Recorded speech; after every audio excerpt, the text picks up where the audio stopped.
the November 19th meeting of the SACOG board. We will sort of kick things off here with, actually would Director Leahy, would you lead us in the Pledge of Allegiance? Just wait for 1 second and we'll get the flag shared up here. Yuck. I missed.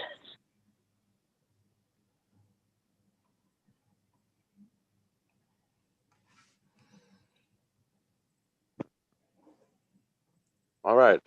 I pledge allegiance to the flag of the United States of America, to the republic for which it stands, one nation under God, with indivisible, liberty and liberty justice and justice for all. for all. Thank you very much. Appreciate that. Lynette, if you wouldn't mind starting to call the roll, that'd be great. Thank you. Thank you. Just a couple of announcements. Just a reminder that the meeting is being recorded. Members of the public who are participating telephonically can press *9 to make a public comment. And board members, we would just remind you to please mute your device when you're not speaking. Director Allard? Here. Gabalden? Here. Douglas? Present. Flores? Absent. Frost? Here. Gallardo? Here. Gore? Here. Harris? Here. Jankovitz? Here. Jennings? Here. Joyner? Here. Kennedy? Here. Kozlowski? Here. Leahy? Here. Lozano? Here. New? Here. Onderko? Here. Peters? I'll let the record show that she is here. Sander? Here. Saragosa? Here. Saylor? Absent. Chenier? Here. Slowey? Here. Stokely? Here. Ballard? Here. Soon? Here. Tixa? Here. Veerkamp? Here. West? Absent. Vice Chair Samayoa? Here. Chair Frericks? Here. And I believe ex officio Takar is here for Benny Paul. Yes, I'm here. Thank you. Great, thank you so much. So moving now along to public communications, this is the time for anyone to address the board on an item that does not appear on our agenda. And so I'm not sure, Lynette, have we received any public comments via email, or is there a member of the public who wishes to participate in public comment? I did receive a public comment. It's from Jeffrey Tartagia. Okay. His comment is, and I'm quoting, "I am listening to Michigan Economic Outlook and hearing better balance in California, 26 billion. The last 2 months, California broadband ending this Friday of comments to increase speed of internet. Equity and public health failures this pandemic has shown. 2 directions next year, 1 fast recovery, other 10-year recovery. What will California and Sacramento region understand and head to? Thanks." That concludes this public comment. Great, thank you, appreciate that. Any other, so no other public comment out there I don't see any hands up. So now we will move along to the consent calendar. Of course, these items are meant to be intended to be approved in one motion, but can be removed if anyone wishes to discuss one of them. Do we have any directors that wish to discuss an item on the consent calendar? Not seeing any hands or anyone. Stallard moves. Motion approved. Second. We have a motion by Stallard, second by Saragosa. Lynette, is there anyone from the public who wishes to remove an item from the consent calendar for discussion? No, Chair Frericks. Okay, great, thank you. So we have a motion and a second. Any further questions, comments, or discussion? Seeing and hearing none, we will now move to the roll call. Thank you. Director Allard? Yes. Gabalden? Aye. Douglas? Aye. Flores? Absent. Frost? Aye. Dialdo, Yes. Gore, Yes. Harris, Yes. Jankovich, Yes. Jennings, Yes. Joyner, Sorry, yes. Kennedy,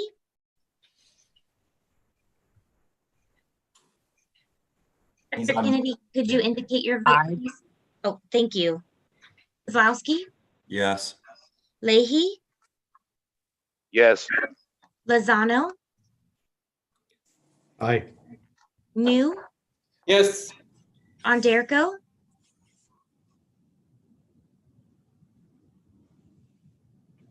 Dr. Yes. Anderko, thank you. Peters,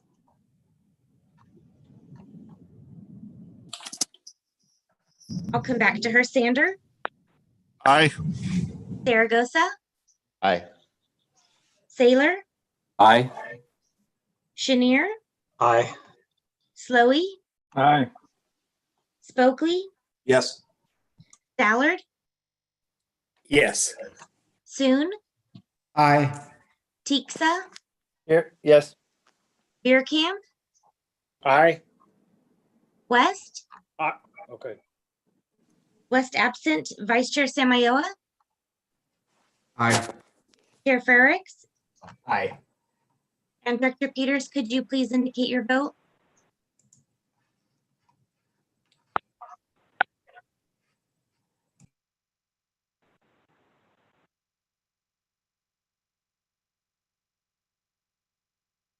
Okay, I'll check in. Thank you very much. Motion carries. Great, thanks so much. Appreciate that. Now moving along, so to the information portion of the agenda today, it's the advocacy update with KP Public Affairs. And Christina is gonna kick this item off, and we're honored to have our advocacy firm, KP Public Affairs, and Ed Manning, and a number of folks, Vanessa, I think maybe Brian too. So thank you so much for joining us today. Appreciate that and look forward to this discussion. Christina, go right ahead. Thank you, Chair. So this morning, I want to just quickly provide a brief look forward at the year ahead. And then, as you mentioned, Chair, our lobbyists from KP Public Affairs will also give a presentation primarily focused on our 2021 Green Means Go advocacy strategy. So quickly, in DC, lawmakers are facing a number of looming deadlines of relevance to SACOG. First and foremost, they must first reach a deal on the federal budget by December 11th. As a reminder, facing the end of the fiscal year on September 30th, they passed a continuing resolution which funds the federal government operations through December 11th. So they must now negotiate a final budget deal or pass another continuing resolution to avert a federal shutdown. It appears that leadership in both the House and the Senate would like to reach a bipartisan, bicameral agreement soon. Rumors are potentially even by the end of this week, so that they can move forward on other issues. Also, as a reminder, included in September's continuing resolution was a one-year extension of the FAST Act, the Federal Surface Transportation Funding and Authorization Act, which will expire now at the end of the current fiscal year, so next fall, September 30th, 2021. And as part of this, infrastructure continues to remain top of mind. And this all really provides an opportunity for us to build on the work we did this summer with our stimulus report. And it puts us in a very good position for both reauthorization and infrastructure talks and potentially stimulus conversations as well. And we've already received really great feedback from our congressional delegation, including multiple meetings with representatives and feedback from Senator Feinstein's office that have all found that stimulus report to be very helpful, even though it was a little earlier than perhaps the stimulus final conversations are happening. There was quite a lot of value in it, so we did get a great response from that. In Sacramento, the legislature will return on December 7th for their organizational session to swear in the new legislature. And there's still many questions remaining about what session will look like in 2021. But I think we can all agree that they'll be eager to make up for what was a pretty unsatisfying year last year, as they significantly reduced the number of bills that they moved forward. And also there was some fighting between the houses and the parties towards the end of session. That led to some or many bills that were expected to move to the governor's desk, not passing out in the legislature before it adjourned. So as a result, I think we should expect to see a resurgence of a number of these issues next year. Housing in particular had a disappointing session and will likely continue to be a focus next year. It's also possible that we'll see some revisit to SB 375 and sustainable community strategy implementation. And then of course, there's the ongoing issues related to the pandemic and the fluctuations we're seeing in the state budget and projections and actuals. So just wanted to give you a really quick, brief overview of what to be thinking about as we go into next year. But now the remainder of the presentation, I'd like to introduce our lobbyists to discuss what to look for in 2021, particularly related to Green Means Go. As Chair mentioned, we've got Vanessa Kahina, Brian White, and Ed Manning, all from KP Public Affairs. So I'd now like to pass it over to them. Okay, thanks, Christina. Appreciate it. We appreciate the fact that we've been able to work with you for the last year. And it was about this time last year we got hired. And I would say the world looked a little different then than it does now. When we started last year, the state had a surplus, it had a reserve, and we had developed a strategy to try to get funding for Green Means Go via the budget process. And in particular, what we did was research available funding sources outside of the general fund and did a comprehensive analysis and found a number of grant funds that we thought we could pare some money from and get that money reallocated in the budget process to go to us through Green Means Go, and began to pursue that through a variety of efforts. And first and foremost, thank you for your engagement. The board was heavily engaged in the outreach, and it made a tremendous difference, because when we first started this effort, candidly, we didn't have much of a political presence in the Capitol. Other than some Sacramento legislators, no one knew who SACOG was, and certainly most folks had no idea what Green Means Go was. That is a problem that we certainly have cured in the last year, and that is in no small part helped by your engagement. So we went about organizing the legislative delegation. We literally met with everyone in our delegation at least once, if not twice or three times. We organized a meeting of them. We put them all on record on a letter. You wrote to all of them. You talked to them. We also met with pretty much everyone relevant, literally, in the administration, some multiple times. And that goes from everyone from Cal EPA to OPR to the governor's office, the Department of Finance, to you name it. And then we had positioned ourselves fairly well, and we'd also worked with your team on a public affairs effort outside the Capitol. And they did a tremendous job organizing business, civic, NGO folks in an effort to support us, and actually generated a fair amount of press coverage, et cetera. And then when the COVID crisis hit, it really disrupted the entire process and plan that we had adopted. And the reason for that is multifold. One, they abandoned, first they didn't meet for about 2 months. They abandoned the normal budget process, including the normal subcommittee process where you can organize around, provide testimony, et cetera. And they announced that they had over a $50 billion shortfall, which was not particularly helpful. So, and then they proceeded to sweep some of the grant funds that we had identified for potential funding. And there's a longer story there. We pivoted and said, okay, the legislature may or may not be here. There's a shortfall. There really is no mechanism to leverage. And the governor had appointed a task force on jobs and the economy which was supposed to report out recommendations for stimulus and for actions that could get the economy going. And we pivoted to try to target that task force and put a tremendous amount of work into identifying the right subcommittees on the task force, actively lobbying a number of them, including the administration. Some of the folks on the board helped. The mayor called the chief of staff. Mayor Steinberg of Sacramento called the chief of staff of the governor at least twice. So we had a full court press there. We even got the lieutenant governor and the head of the building trades of the state of California, Robbie Hunter, to endorse Green Means Go and put it forward. But unfortunately, the task force has not moved on anything. Nothing really has come out of it. And despite our best efforts, and in particular targeting a funding source for $30 million, which is the Affordable Housing Sustainable Community Program, which has some discretion and some money, we couldn't get them to pull the trigger. And so we were stymied there.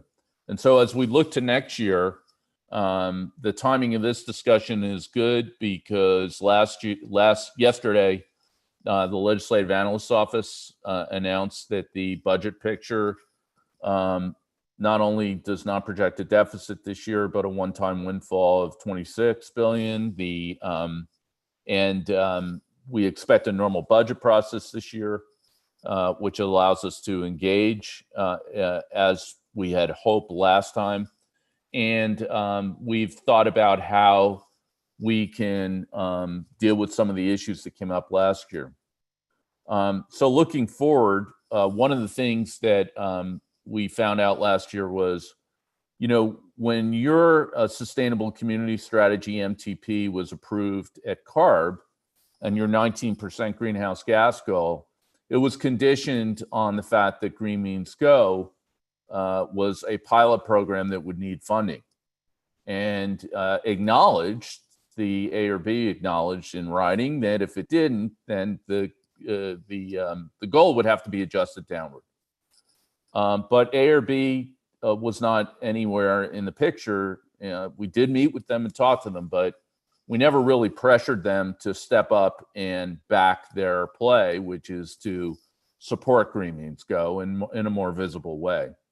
And that was a question that we got throughout last year in our advocacy that came up, not all the time, but it did come up on occasion. And I think if we can get their more active support, that would make a difference. And as a matter of fact, we worked with your staff to draft a letter to ARB that the board recently sent to Mary Nichols asking for a meeting, quoting from their report and talking about partnering together to try to get this done. So Mary may be leaving, but we are going to target the board. And obviously we have our own county supervisor, Cerna, who serves on ARB. So we have reason to believe there's a path there to getting them more active. Obviously, we never got to engage in the normal budget process last year. All the decisions were made behind closed doors in a vacuum, and then sort of slammed through the process without the budget subcommittees. And so we believe there's an opportunity this year to engage and unleash all the forces that we had organized last year for this effort and be able to channel them in that regard.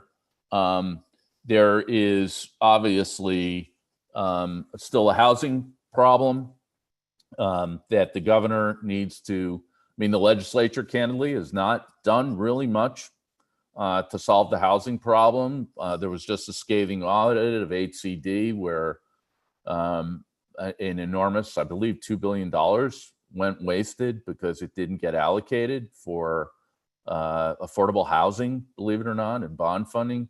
So we believe they need a win and to try to get something moving, and we could be that win. the other issue of concern is wildfire urban interface areas, and certainly our plan addresses relieving some of that pressure by taking advantage of building infrastructure to open up housing in rural communities as well as suburban and urban. So we've got some themes, I think, that that could work this year, and I think that we made tremendous progress last year with your help in beginning to establish a political brand, but we were sort of building the plane and flying it at the same time politically, because we were educating people about SACOG and about Green Means Go while asking them for funding.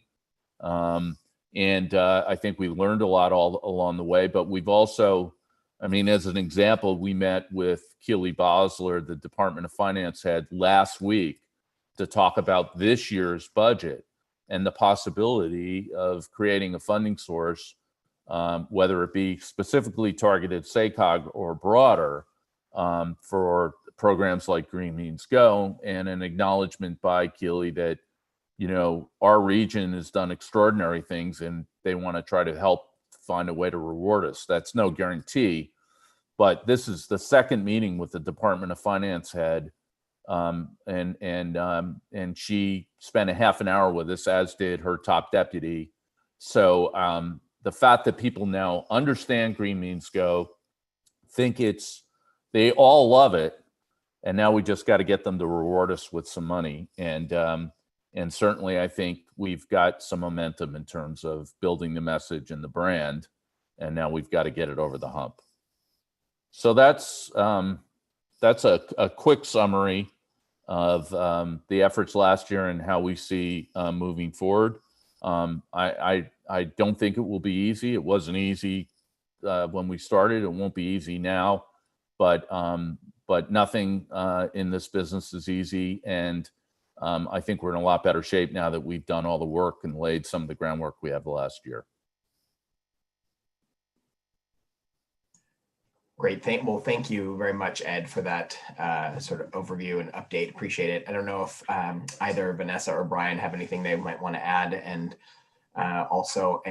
first, I think before, I'm sure there's probably questions and comments from directors, but also I'd love see if the chair of our policy committee, Bonnie Gore, Director Gore, has any comments you might want to add in, since there was this discussion recently about this with our lobbyists as well.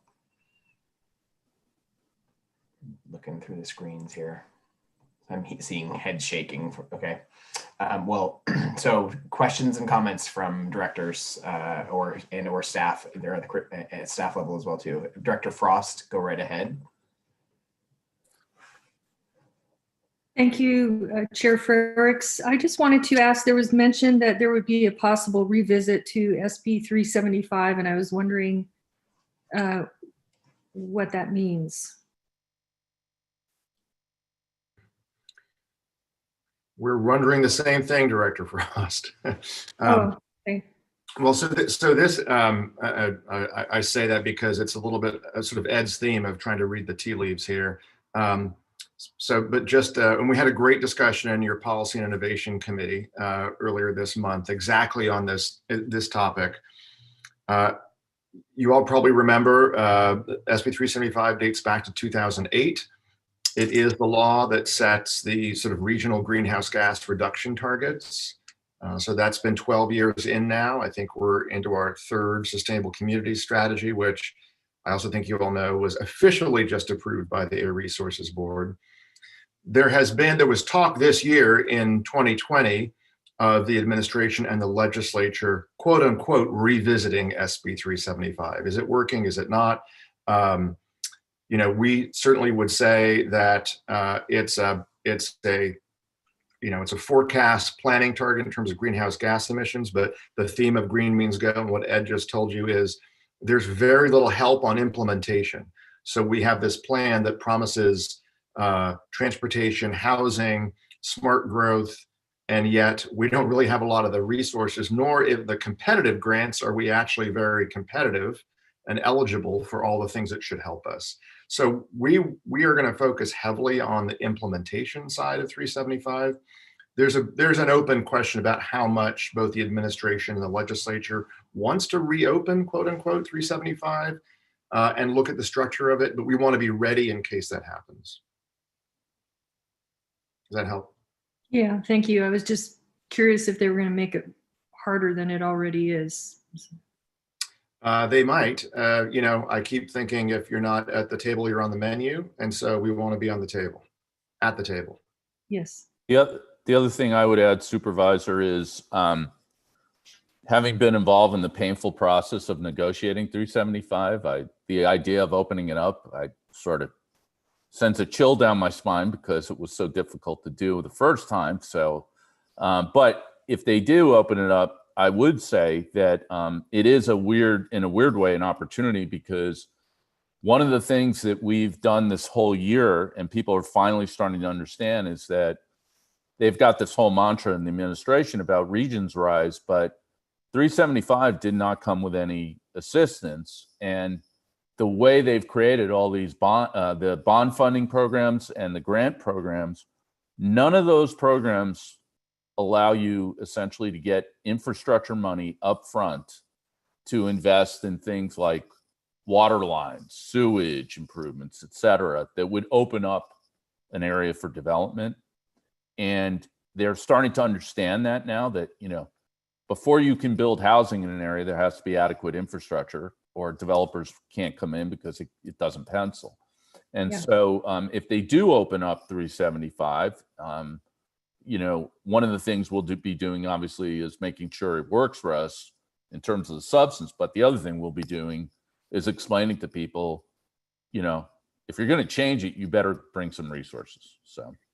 Yeah, that's a valid, we're actually right at this moment, we have developers who have been working on projects for 30 years that are thinking about walking away because they just can't come up with $250 million worth of, transportation infrastructure, money up front. So it's a valid point, and point well taken. Thanks a lot.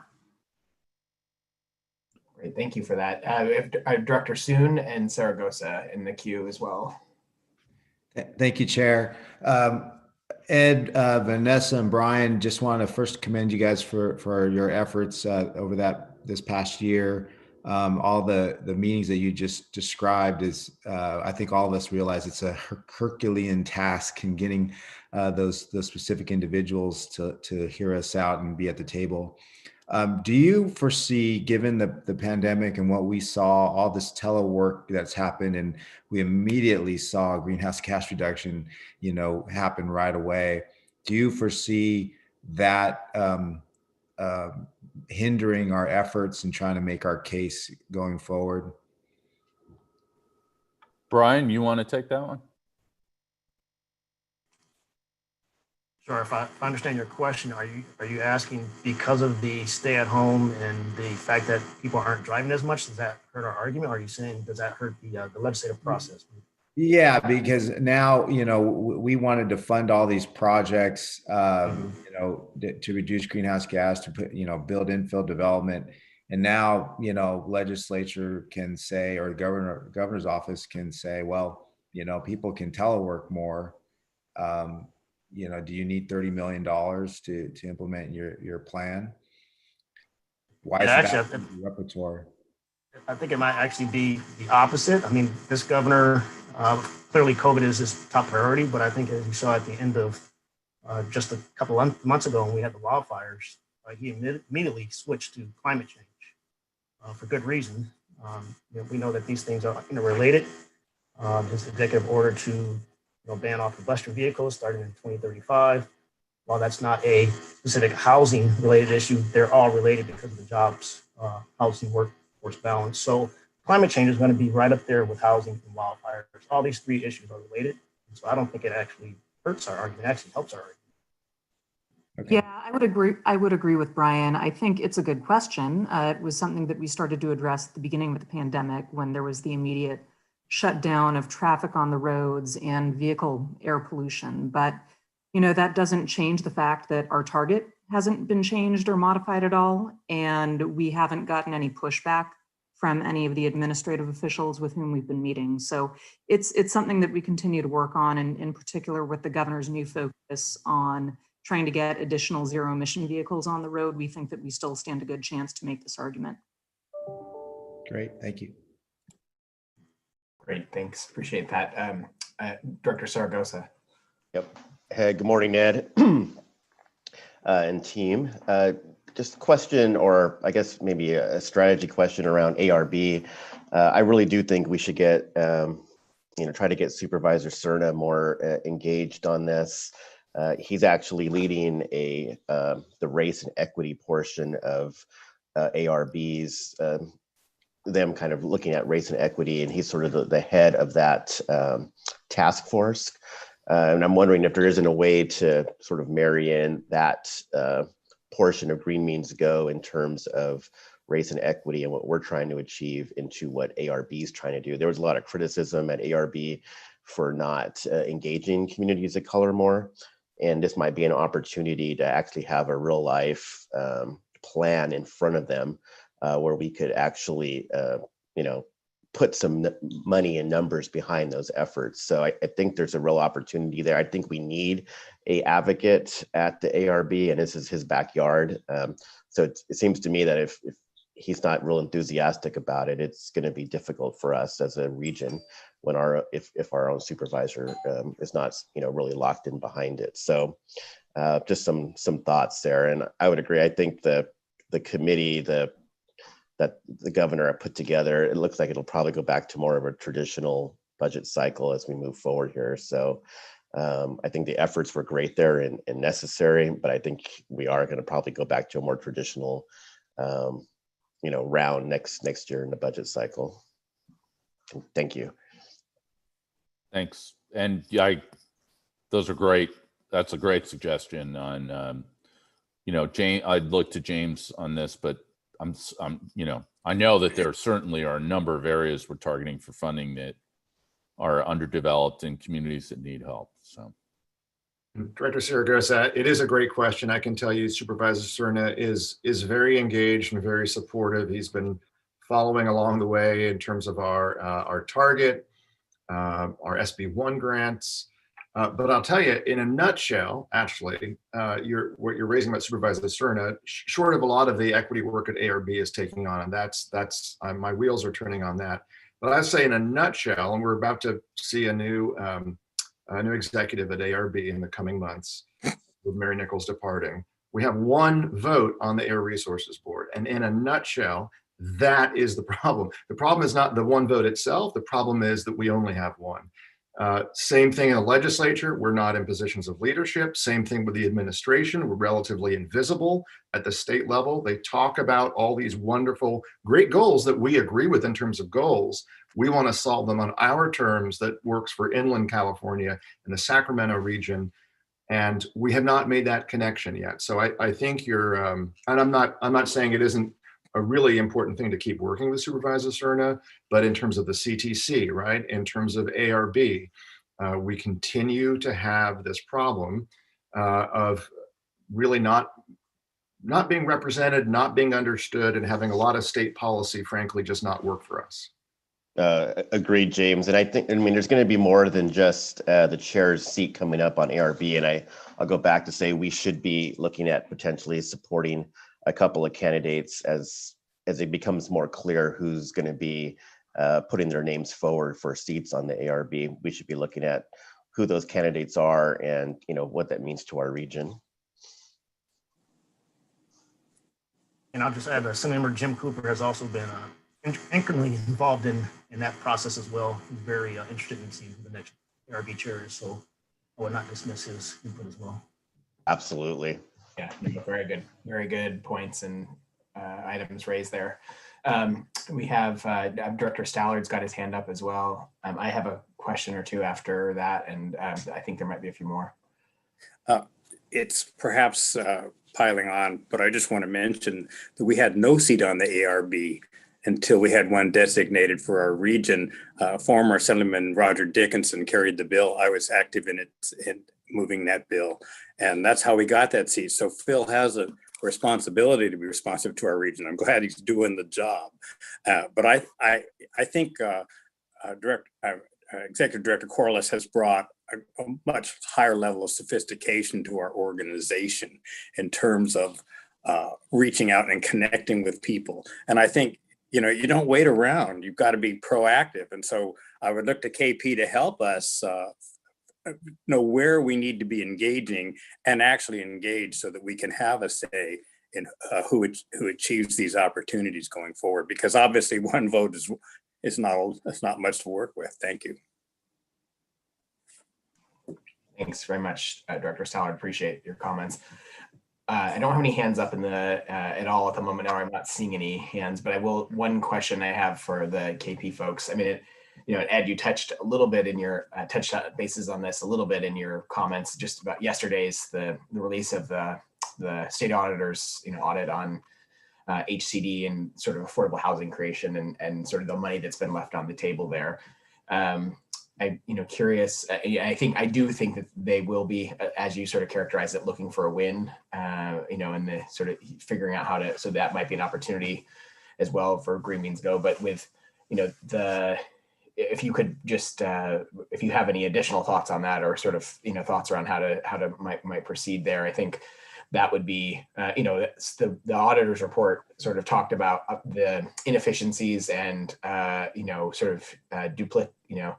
duplicative nature of some of the affordable housing creation, right? Having both the tax credit allocation committee and the bond committee. I mean, there's like multiple aspects to the process that could be reduced. And so I don't know if you have any additional thoughts, yet about how we might sort of seek to, use that situation to our advantage.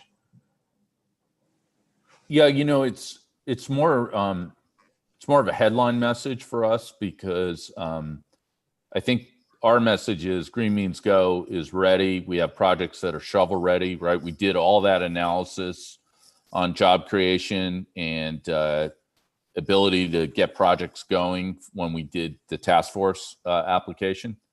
But in the problem with the HCD programs for us is the nuance of the way they grade applications for funding.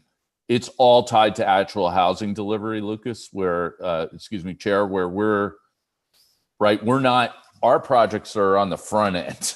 The housing comes later.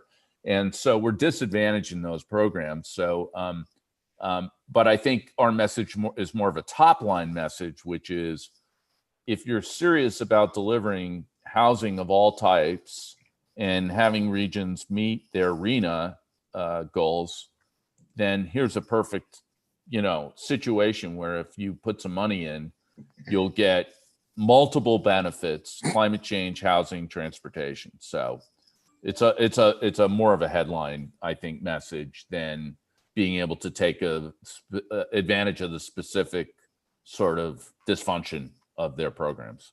Okay. Thank you. Appreciate that. It's helpful. If I may, I just wanted to add a couple of points to that.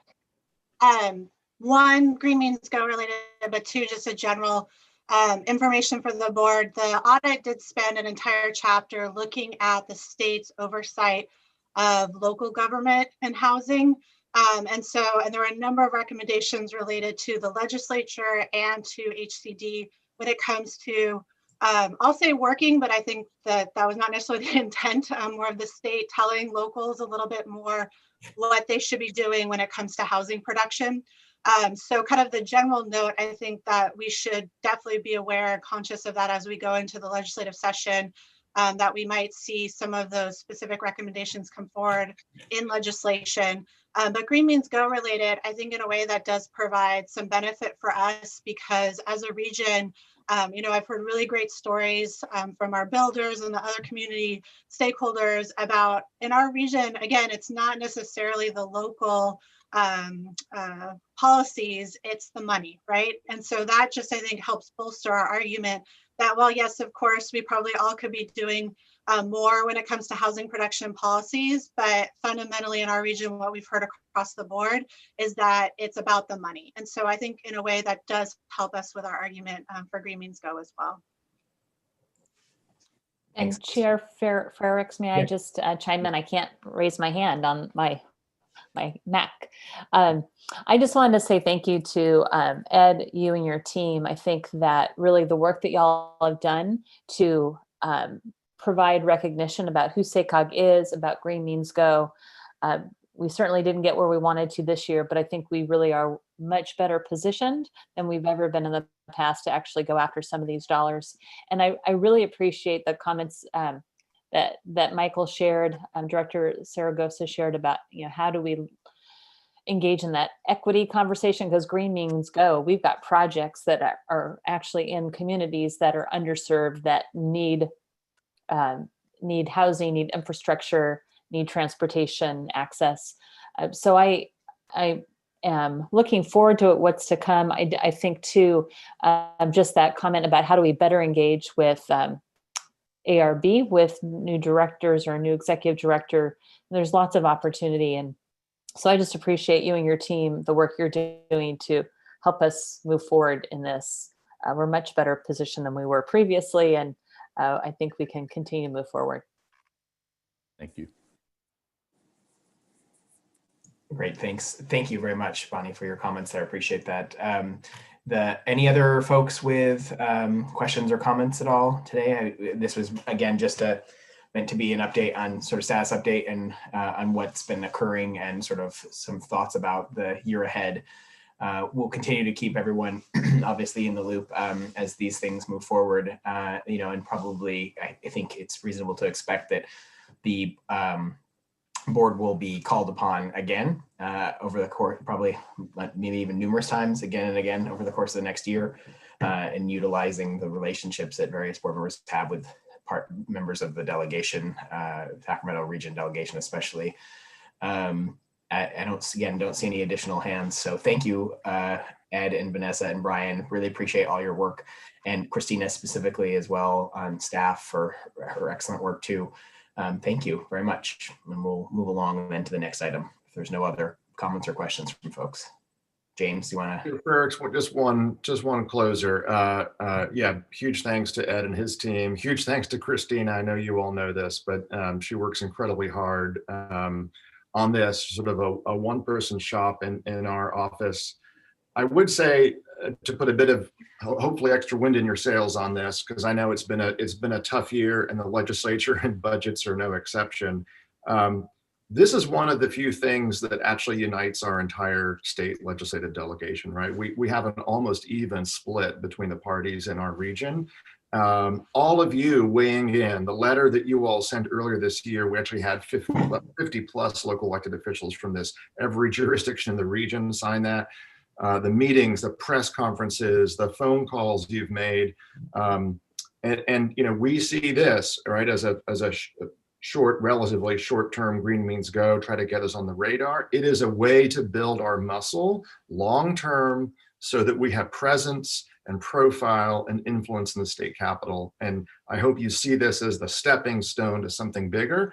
And it's a wonderful thing, and it's a great indication, and it turns heads when our entire delegation gets on a letter across the aisle. That's a big deal. So again, that happens because all of you have weighed in and given your time. So I just want to say thanks to all the directors and all of your colleagues on your councils and boards who have really helped this past year. Much appreciated. Yeah, thank you. To underscore that too, I think really quickly, just that, when we talk about the entire, we've never really even talked, anytime, at least in recent memory, and we'll say the past decade, or, and it could be longer than that, of the Sacramento delegation. that has never been a term that has been really discussed. Okay, the Sacramento region delegation. The Bay Area, Los Angeles, even San Diego, they talk about their regional delegation. They not just they talk about, they act with their regional delegation. So that the fact that we are actually convening them and attempting to have them all work together in a uniform effort, I think is in and of itself a major step in the right direction. And I think that it's just, we're sort of at the beginning stages of that, but I think ultimately it will be something that is very beneficial for our entire region. There was someone else with a comment, I think. Someone started to, maybe not. Okay. No other hands raised. So thank you very much. Again, Ed, Vanessa, Brian, really appreciate the work. And Christina, again, as well. Thank you so much. And we'll move along then now to item 4, the next generation transit for SACOG region. Chris Doherty and Michael Rosen are going to present. Good morning, Chair. Chris Doherty. I'm joined today by Mike Rawson, my colleague here at SACOG, and also Autumn Bernstein from our consultant, Arup. So with declines in ridership and the current pandemic, the transit industry is at an inflection point currently. To better support our transit agencies and ensure that our region has an effective transit system that meets the needs of our residents and helps us meet our regulatory goals, SACOG has kicked off the Next Generation Transit Study. The project, with funding support from Caltrans, will establish a vision for the region's transit system over the next 20 years. While the team will focus on a long-term vision, we will also identify some short-term strategies that can be implemented within the next 5 years to set us on that path. For this work, we are partnering with our region's transit agencies, our member jurisdictions, and key stakeholders. We are doing this primarily through 2 stakeholder groups, a technical advisory committee and a policy advisory committee, which those should be kicking off in the next month. We do anticipate this work will be completed by late spring of next year, and we'd be bringing this back to the board. And with that, I'd like to turn it over to Autumn Bernstein from our consultant team, Arup, who will discuss the project in more detail. Autumn. Great. Thanks so much, Chris. Thank you, Mr. Chair and members of the board. My name is Autumn Bernstein. As Chris mentioned, I'm a senior planner with Arup based in our Oakland office. I'm also an Aggie and lived in the SACOG region on and off for about 10 years. But I now live in the East Bay, and I'm very excited to be working on this project. So let's go ahead and go to the next slide. So as Chris mentioned, Arup is the lead consultant on this project. I'm your project manager. Will Baumgardner, who's in our San Francisco office, is the project director, and Tony Brazzoni is our technical lead. We're joined in this work by NWC Partners, which is a firm based in the East Bay that really works on municipal funding and finance strategies focused on transportation. So they're going to be looking at where the opportunities are to identify new funding sources, and also for the region's transit operators to work collaboratively to find cost savings and efficiencies through innovative finance approaches. And then Steer, which is a firm that it really works at the intersection of technology and transportation. So they're going to be looking at ways to improve the user experience, leveraging new technologies, and also thinking about things like autonomous vehicles, micromobility, some of the new transportation alternatives that we've seen emerge over the last decade or so, and how to both best leverage those to help achieve a vision for better public transit in the SACOG region. Next slide.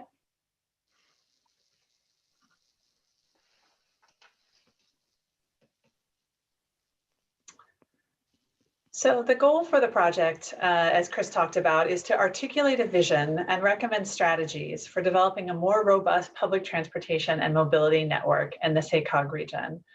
And I'll just say that while this project was originally scoped pre-COVID, the timing of it in a way couldn't be better. And because we know that given what's been happening with the transit operators, not just in the SACOG region, but really around the world, the transit system is going to change. We can't afford to continue doing what we've been doing. And so the fact that we have this study and these resources available now to really think through what does that look like and be intentional about some of the changes that we know are coming to the transit system. In many ways, positions is an opportunity for SACOG that not every region has, because you were already planning to do this and already planning to think about what's the future of transit. And now we have an opportunity to do that in a way that helps us hopefully recover from COVID and do so in a sustainable way that allows the people who rely on transit in the SACOG region to continue to get their needs met and to hopefully have an even better experience with transit in the future. Next slide. So the vision and, so sorry, looks like the slide is a little bit cut off. I apologize. There, thank you. I apologize. It looks like you've only got a PDF and not the slide deck. So thanks for thanks for working through it.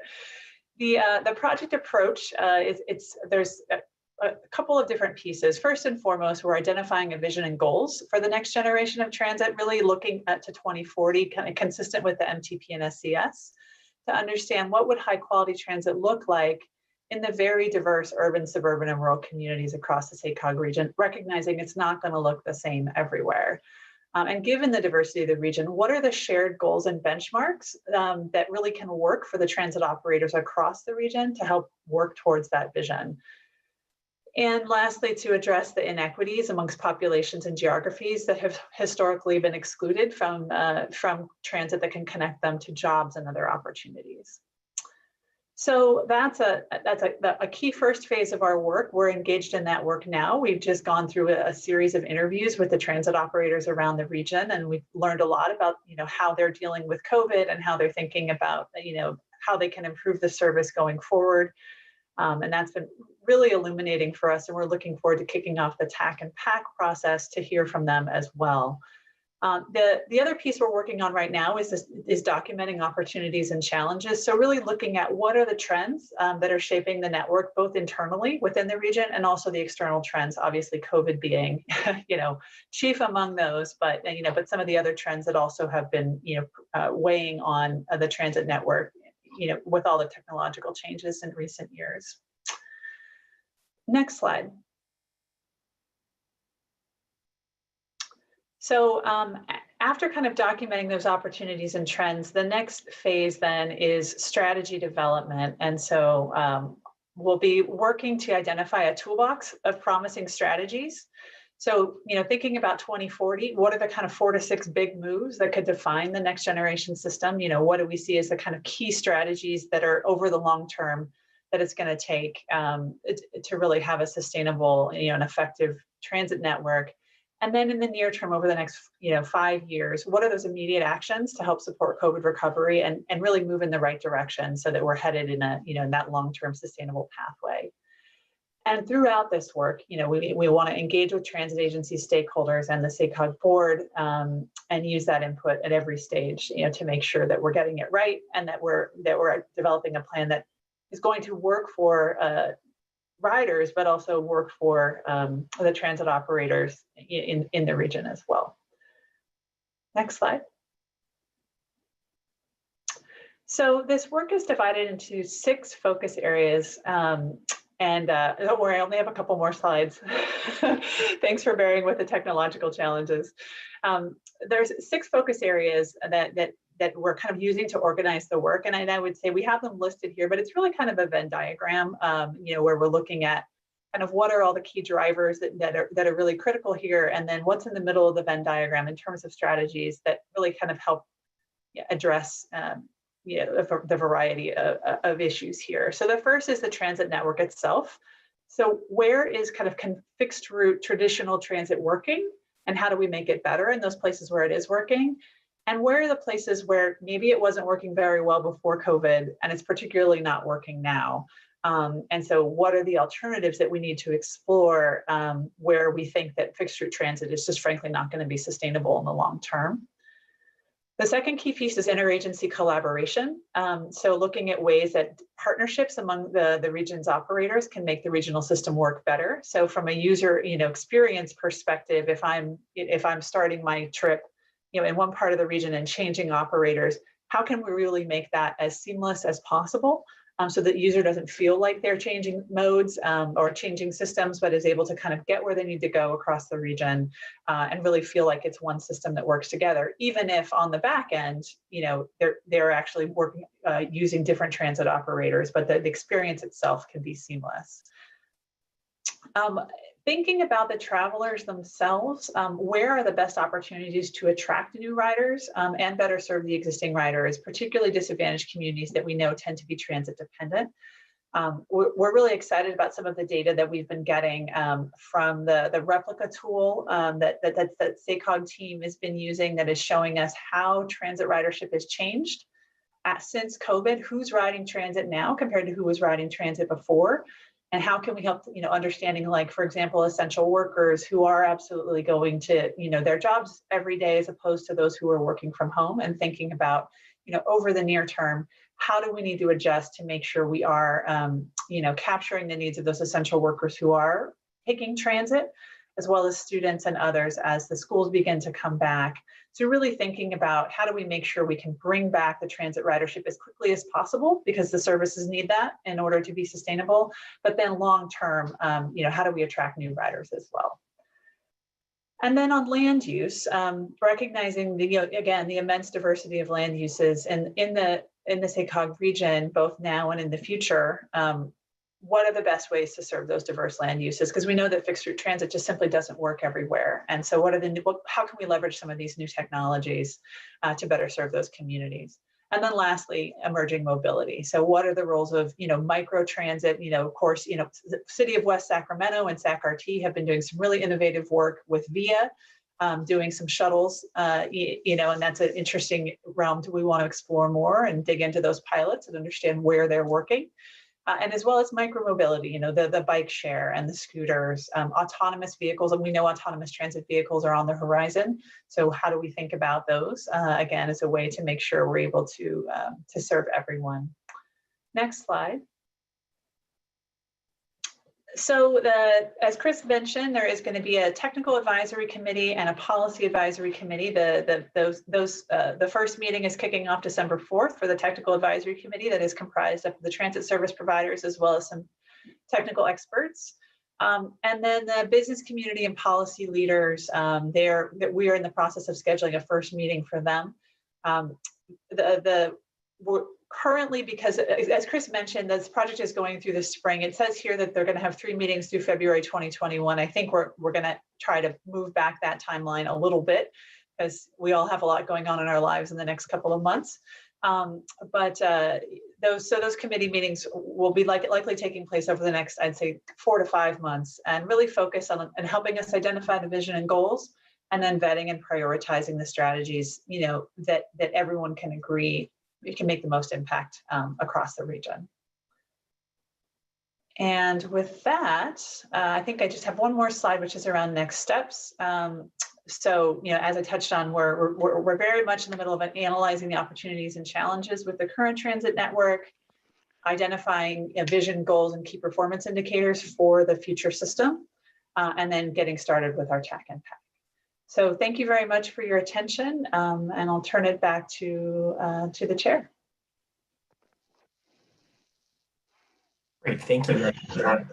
We appreciate that very much. Oh, I'm getting a little feedback here. Let's see who else is not on mute. So do we have to board members and such? Thank you very much, though. First of all, Autumn, thank you, Chris, for raising sort of reporting on this item for us. Do we have any questions or comments from directors or questions at all? Not seeing too many pop up, but so let me you know, don't need to belabor it, but thank you very much again, Autumn. Appreciate this. I'm looking forward to the sort of next steps. You know, I know, will you be specifically either for question for either of you, that last item about the technical advisory committee or the policy advisory committee, sort of how will we be attracting potential sort of people to, you know, serve on either of those two bodies? I mean, are you going to be sort of, you know, engaging with the business community and others, like I say on the policy committee, or how are we going about recruiting for those? Yes, Chair, I can speak to that. So we're currently reaching out to the members of that we've identified that would be good members of those committees, and leveraging a lot of our contacts to do that. But we definitely have identified regional business communities, developers in that list. So we have those contacts and reached out and had a lot of success, actually, people really wanting to serve on these already. Great. Okay, thank you. That's really helpful. Appreciate that. Any additional questions, comments at all from members of the board? Not seeing any as I'm scrolling through or looking at the hands raised. Lynette, we did receive, I know yesterday, at least one public comment via form. It came in the form of a letter, and all the board has received that. Any other additional public comment on this particular item? No, Chair Frericks, no other comments, but yes, just was going to note that we did receive a letter from an interested party. It was the Sacramento Metro Advocates for Rail and Transit, and that's been posted to our website for public review, and also, like you said, sent to our board members. Great. Okay. Thanks. Again, well, thank you both thank you very much for your presentation, and look forward to sort of the next steps there. We'll move along now then to item 5, which is the sort of chair's report, and we'll also ask for board members if they have some reports as well.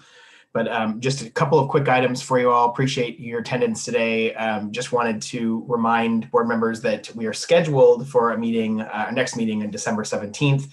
It's an important meeting, election of the chair and the vice chair for 2021 that will occur at that meeting.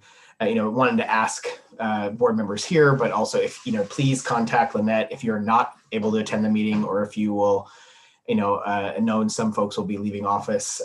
So if we'd be vacating a jurisdictional seat before that date, we will be planning on honoring outgoing board members at that meeting.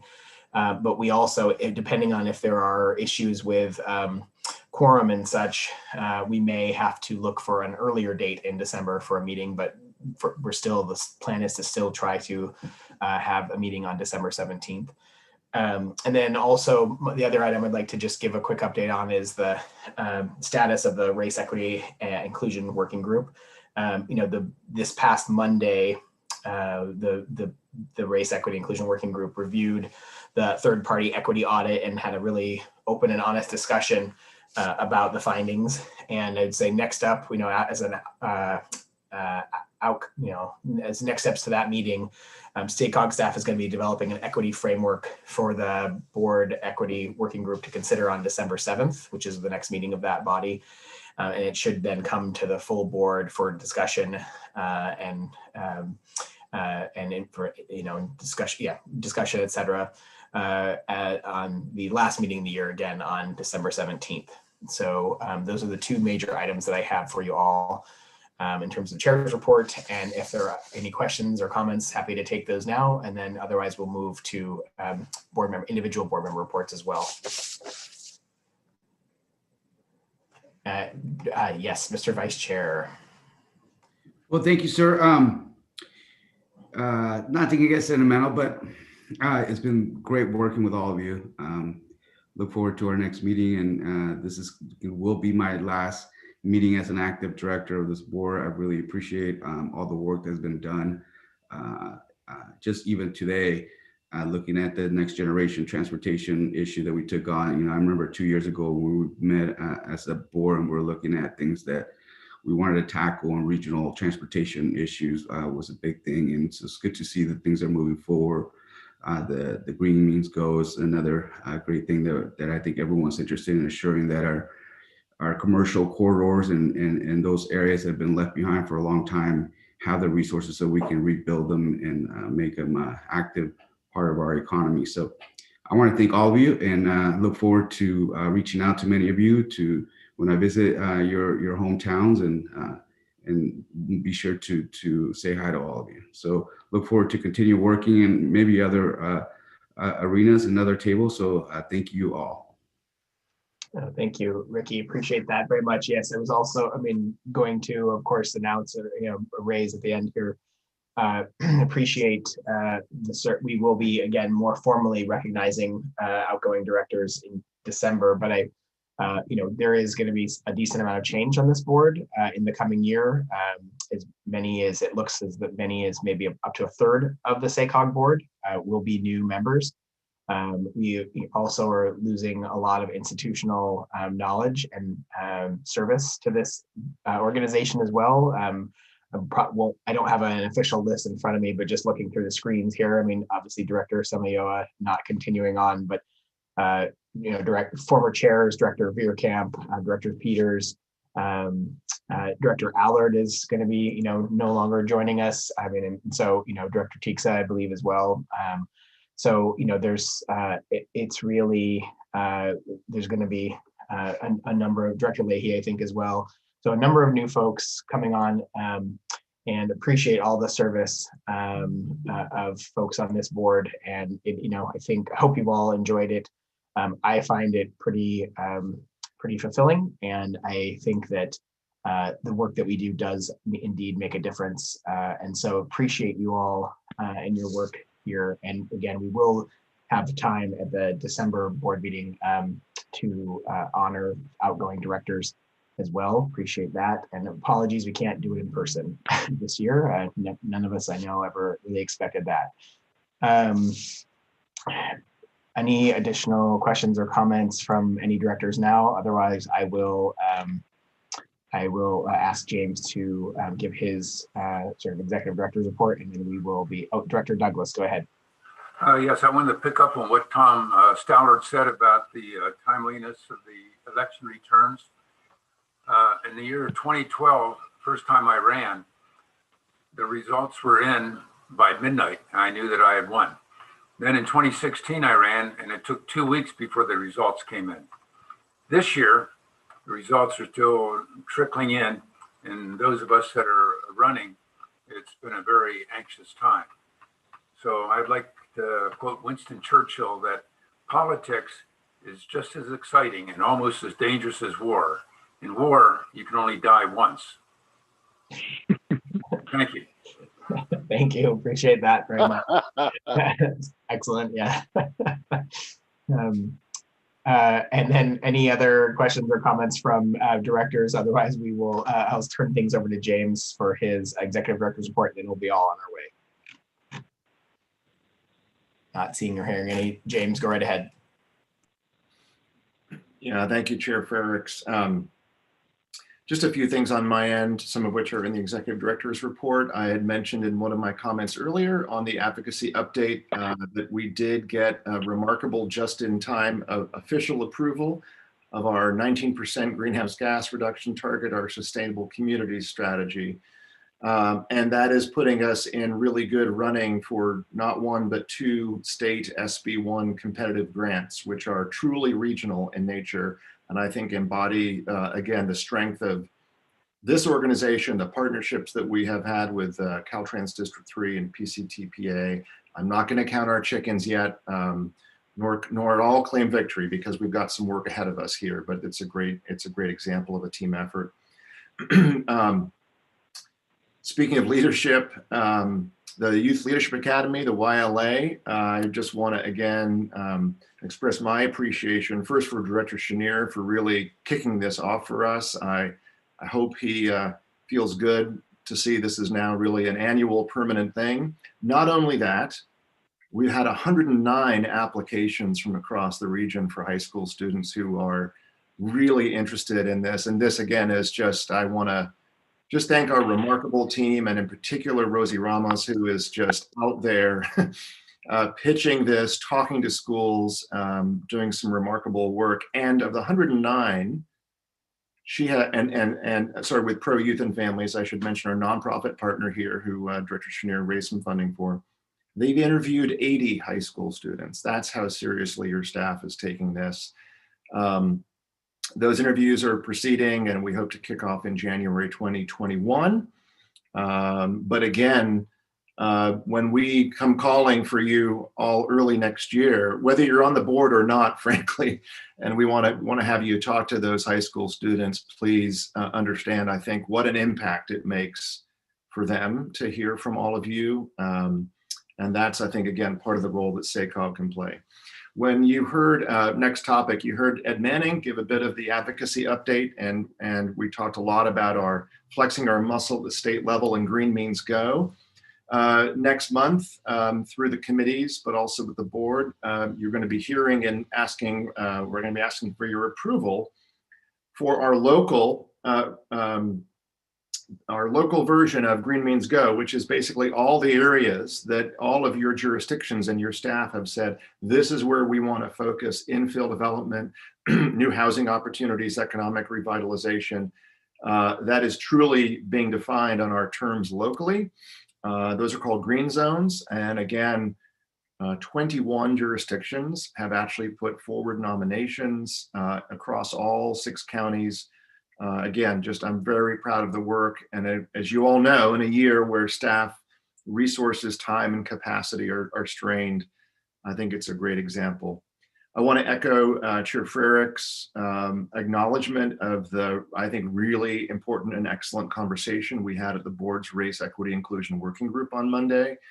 Those are really tough conversations about race and inclusion and equity, and they're really important for the future of this region. And I really admire the openness and the honesty that the board brought to that. And as Chair Frerich said, staff is now going to be responding and developing a framework. You all are going to see that framework through the December 7th REI meeting and at the full board in December. And last, I also just want to echo Chair Frerich's in terms of recognizing that for many of you, this may be your last official meeting at SACOG.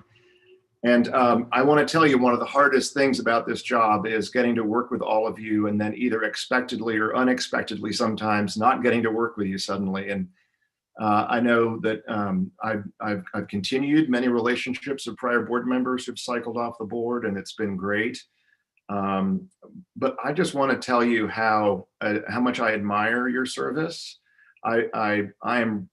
It sometimes pains me that I think in this current environment and political environment that we don't cherish the importance of public service and running for office. I could never do it. I want to tell you, each and every one of you, and Kim, your quote was right on. How much profound respect I have for all of you who have to go through what you go through to make each of your communities a better place. And I mean this just very genuinely. One of my high school students, my kids, is in a youth and government class, and he was asking me last night about how the legislative process worked, and he's been named an advocate. I think he means lobbyist, but he was asking me about bills and how they get, how do you shape policy,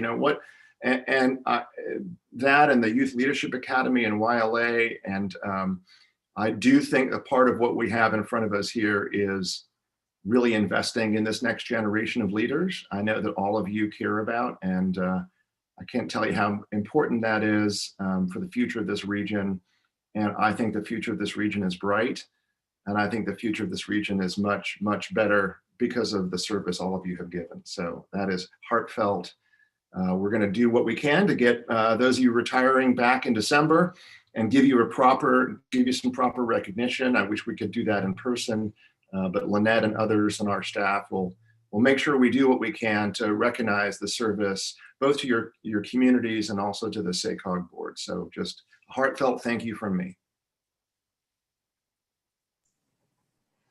Excellent. And my apologies. Of course, said I didn't have that full list in front of me of folks and I was just looking through the screens, but I also failed to mention, of course, both directors Spokley and Ndurko, who will be sorely missed from this board as well. So. I don't think Director Spokley is going anywhere. I think Director Ndurko is retiring. Okay, well, I apologies. I'm not going anywhere, Lucas. Well, I'm glad you're not.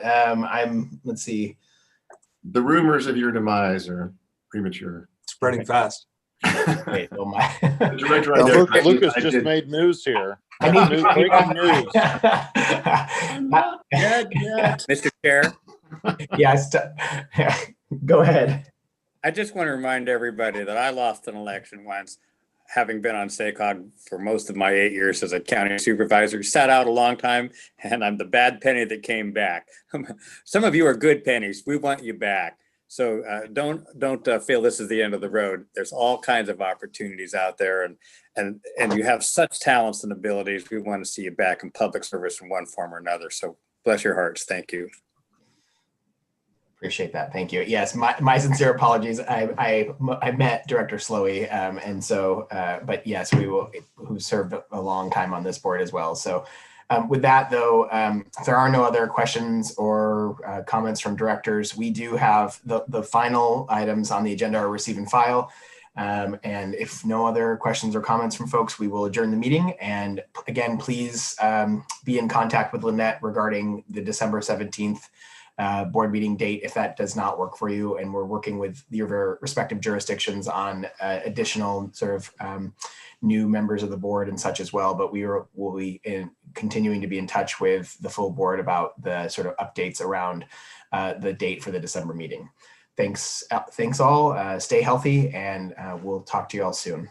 Bye now. Have a great day. Happy Thanksgiving. Thanksgiving, absolutely. Yes. Enjoy some much needed rest.